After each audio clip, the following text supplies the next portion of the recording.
Look at this beast. You're a beast. You're a crazy, dangerous animal. Who knows what you will do? We cannot predict your actions. You are a wild beast. Did you know that? You're a wild beast. Hey. Hey.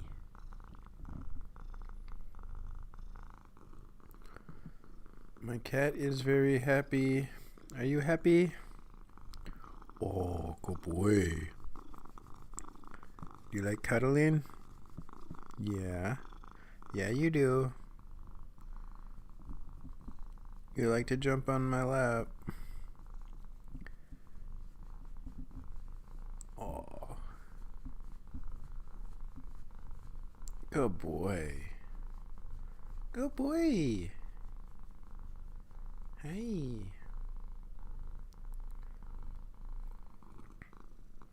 Good boy. Good boy. Been having good cat days. Yep. You're shedding, bud. Stop it. Stop shedding. You're getting cat hairs everywhere. I don't like it. Oh. Oh. Oh.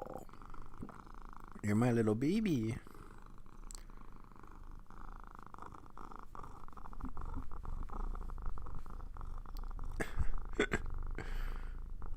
Do I take good care of you? Yeah.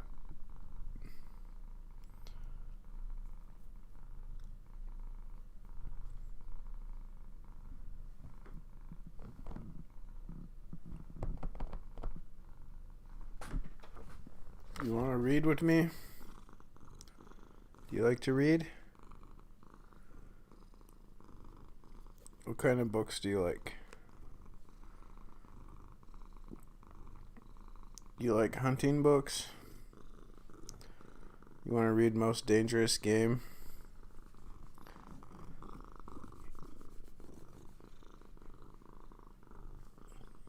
He likes to hunt.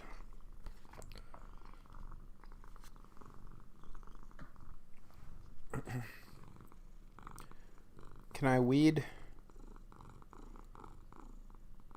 Yeah. The state and its function. From the government point of view, two additional factors must be kept in mind: the competitive situation in which democracy finds itself in the world, and the disintegration of national and civic virtues. Why a totalitarian regime would want to use propaganda is easily understood. Democratic regimes, if we give them the benefit of the doubt, feel some compunction and revulsion against the use of propaganda.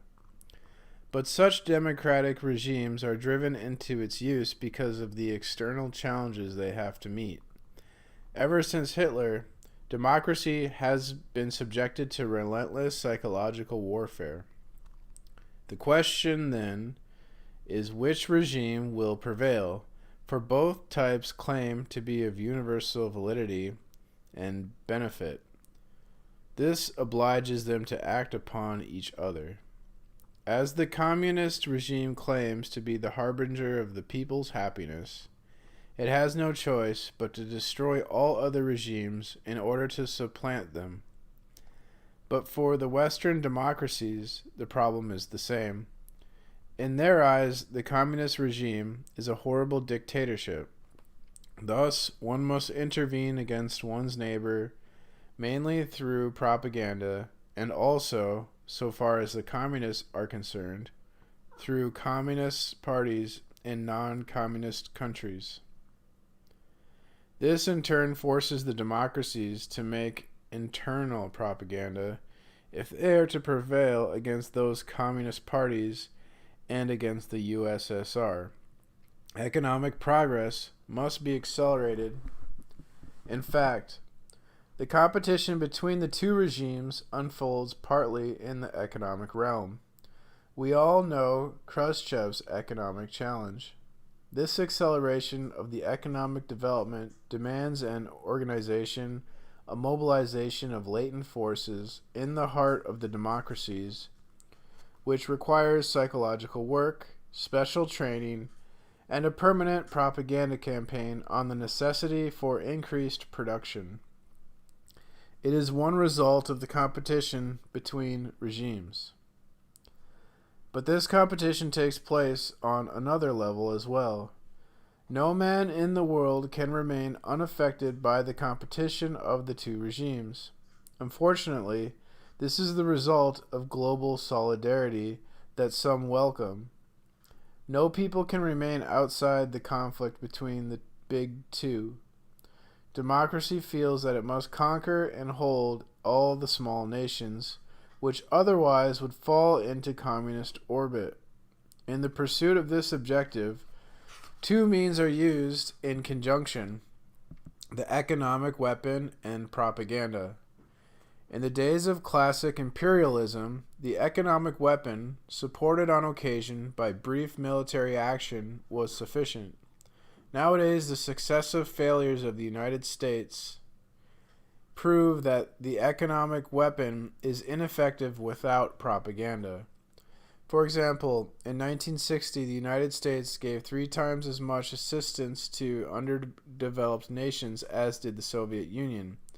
Thanks to propaganda, it is the Soviet Union who is regarded as the great helper and benefactor in whom one can put one's trust. The hearts and minds of the people must be won if economic assistance, which by itself has no effect on opinion, is to succeed. Similarly, propaganda by itself accomplishes nothing. It must be accompanied by spectacular economic acts. Without doubt, the democracies have lost out so far in the contest for African and Asian peoples only because of the inferiority of their propaganda and their reluctance to use it. Thus, the democracies are now irresistibly pushed toward the use of propaganda to stave off decisive defeat. Psychological warfare has become the daily bread of peace policy. The psychological conquest of entire populations has become necessary, and nobody can escape it. One no longer must decide whether or not to use the propaganda weapon. One has no choice. Good reasons exist for analyzing this new form of aggression. Military aggression has been replaced by indirect aggression, economic or ideological. Propaganda saps the strength of the regimes that are its victims, depriving them of the support of their own public opinion. Austria and Czechoslovakia have been reduced to impotence by Nazi propaganda before they were invaded. Other countries with not a single expansionist aim are constantly subjected to this aggression. They cannot defend themselves except by using the same means of psychological warfare. For no international organization or court of justice can protect them against this form of aggression. Psychological action is too hard to nail down, and cannot be legally adjudicated. Above all, in legally defending against psychological aggression, one must not deny the freedom of opinion and speech guaranteed by the Bill of Rights. The problem thus springs directly from the given situation. Every state must accept the burden of defending itself against propaganda aggression. As soon as one country has taken this road, all other countries must eventually follow suit or be destroyed.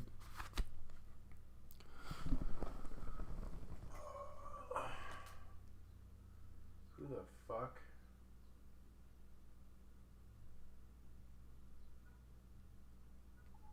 What? Hello, sir. Where are you? What is this? Hello, sir. Where are you? Who the fuck are you? Some fucking scammer.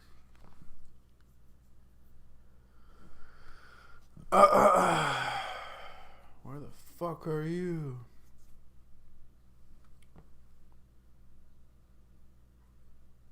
I have a mosquito bite.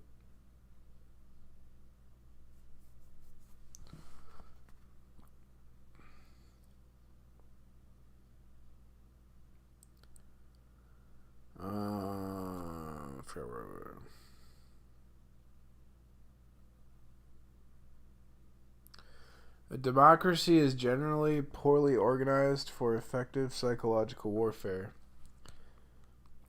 French specialists have said, with some justification, only the army can engage in psychological warfare because of its structure.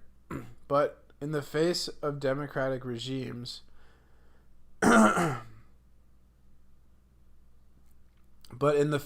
democratic regime's need to conduct propaganda, it has also been said that in a world of the Cold War, domestic political thought must become strategic.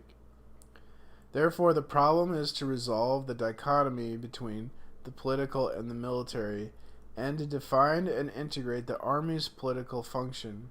As a result of the necessity to conduct propaganda, democracy finds itself compelled to change its structure.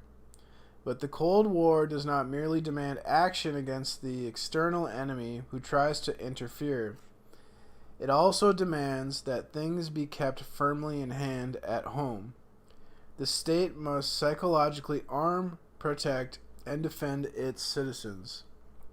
All the more when the ideological structure of a democracy is weak. Here we face a new problem in today's world, much more than in the past. A nation can survive only if its values are secure, its citizens loyal and unanimous, and if they practice the civic virtues.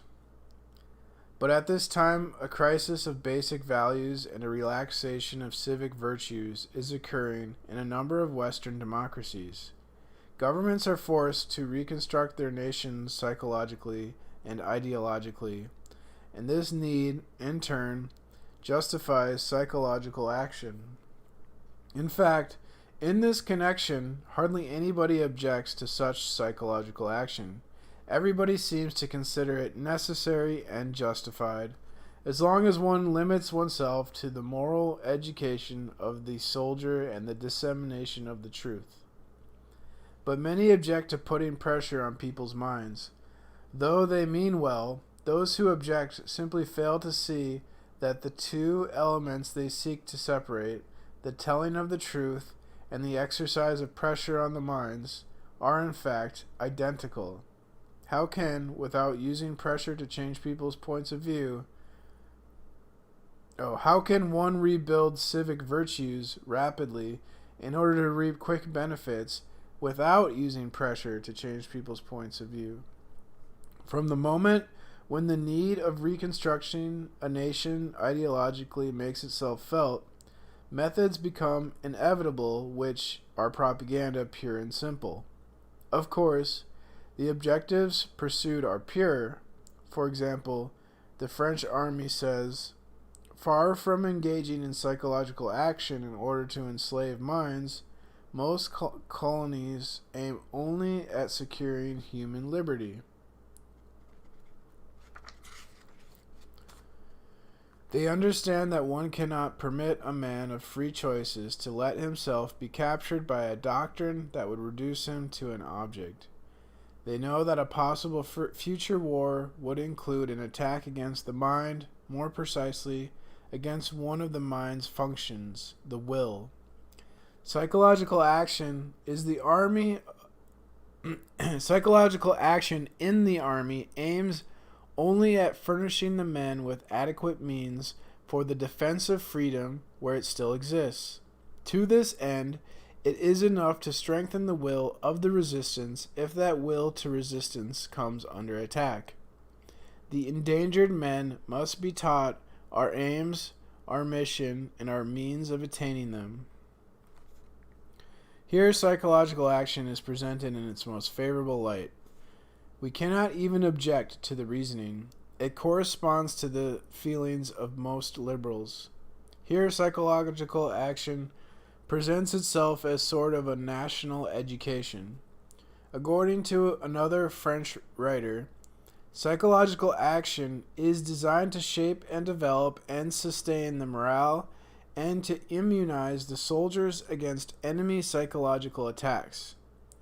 This is intended for wartime, when the first task is to shape an army which must preserve its proper internal spiritual cohesion. It is described thus: a civic and moral education of all people placed under military command within a context of objective information, opposed to propaganda, designed only to spiritually arm the citizen of a free democracy. The methods employed are those of education in human relations. Their principal aim is to engage the cooperation of the individual to whom they are addressed, to explain to him and make him understand the different aspects of problems that confront him. In other words, the aim is the civic education of the troops. The soldiers must learn the civic realities and the values of civilization. This is not just a French problem, incidentally. In Germany, we find precisely the same orientation. But it is obvious that the education of the army cannot restrict itself to the troops. Such work becomes infinitely easier if young recruits are already indoctrinated. On the other hand, if the army were alone in maintaining the civic virtues, it would feel isolated. For such work to be effective, it must be done by the entire nation.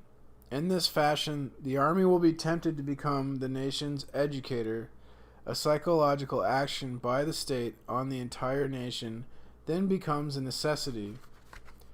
The Provisional Proclamation on Psychological Action of 1957 stated that neutralism on the part of the government invited subversion and placed it in a perilous position. That the absence of civic education leads young people to a lack of patriotism, to social egotism, and to nihilism. This shows the perfectly good intentions, the legitimate concerns, and the serious objectives behind psychological action. But is there not a considerable amount of illusion in the rigorous distinction between psychological action and propaganda, between the enemy's methods and one's own? In fact, one is faced with a mass of individuals who must be formed, involved, given certain nationalistic reflexes. A scale of values must be introduced by which the individual can judge everything. If one had a great deal of time, a vast supply of good educators, stable institution, and lots of money, and if France was not engaged in war or in international competition, it might be possible to eventually rebuild civic virtues through information and good example. But that is not the case. Action must be fast. With few educators at hand, therefore, only one way can be taken: the utilization of the most effective instruments and the proved methods of propaganda. In a battle between propagandas, only propaganda can respond effectively and quickly. As a result, the effects of one's own propaganda on the personality are exactly the same as those of the enemy propaganda. We say on the personality, not on some specific opinions. These effects will be analyzed at length later. In any event, one cannot possibly say, we act in order to preserve man's freedom, for propaganda, regardless of origin, destroys man's personality and freedom. If one were merely to say, the enemy must be defeated, and to this end all means are good, we would not object. That would mean recognizing and accepting the fact that democracy, whether it wants to be or not, is engaged in propaganda. But the illusion that one engages in psychological action as a defense while respecting the values of democracy and human personality is more pernicious than any cynicism which looks frankly at the true situation. A thorough study of information, education, human relations, and propaganda reveals that, in practice, no essential differences exist among them. Wow. That's a powerful statement. A thorough study of information, education, human relations, and propaganda reveals that, in practice, no essential differences exist among them. Any politically orientated education which creates certain special values is propaganda. And our reference to special values leads to yet another consideration. The inclusion of such special values as patriotism in the struggle for civic reconstruction excludes such others as internationalism, anarchism, and pacifism. One assumes that one's national values are given and justified in themselves, and from that one concludes that one faces only the problem of education because these national values are the only values. But this is not so. In reality, the affirmation of certain values which one wants to inculcate and the rejection of others which one wants to eradicate from the minds of the listeners is precisely a propaganda operation. Thus, by different roads, we keep arriving at the same conclusion. A modern state, even if it a liberal, democratic, and humanist, finds itself objectively and sociologically in a situation in which it must use propaganda as a means of governing. It cannot do otherwise. Okay. I'll just read a little bit more. Or wait. Maybe I should wait. Yeah, I'll just wait. Because it's like starting a new section. So we'll just call it a day. We read books and shit. We smart. We out here. We out here reading. My nigga.